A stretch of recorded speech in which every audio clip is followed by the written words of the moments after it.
আজকে সাইডে কাজ করতে করতে এত পরিমাণে বৃষ্টি নেমে যাবে কখনোই ভাবিনি। তো আজকে ছিল চ্যালেঞ্জের 52 নম্বর দিন, আর আজকে আমরা প্রথম চলে গিয়েছিলাম টাওয়ার 4 এ।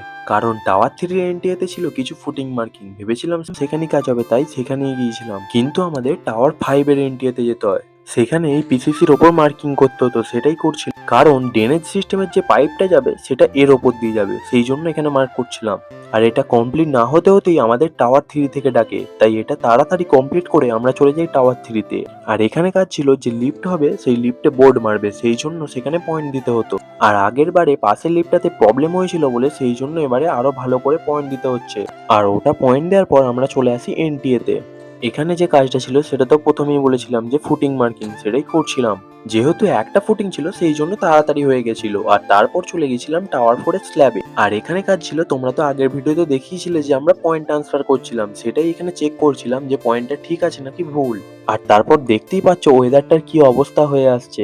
আর আমাদের এখানেই কাজ করতে হচ্ছে এই ওয়েদারের মধ্যে। আর তাড়াতাড়ি কাজটা কমপ্লিট করে আমরা বাড়ি যাওয়ার জন্য বেরিয়ে পড়ি। কিন্তু আমাদের টাওয়ার 11 এর কাছে একটা রোড মার্কিং ছিল, সেটাই দিচ্ছিলাম। আর এটা মার্ক করতে করতে অনেকটা সময় লেগে যায়। আর তার সাথে সাথে অল্প অল্প বৃষ্টিও পড়তে লেগে যায়। যেহেতু অল্প বৃষ্টি পড়তে লেগে গিয়েছিল, মেশিনটা ভিজে যেত, সেই জন্য মেশিনটা গুছিয়ে নিয়েছিলাম আর তাড়াতাড়ি রুমের দিকে যেতে লাগি। তো আজকের ভিডিও এতটাই, ভালো লাগলে লাইক করো, ফলো করো, দেখা হচ্ছে পরের ভিডিওতে।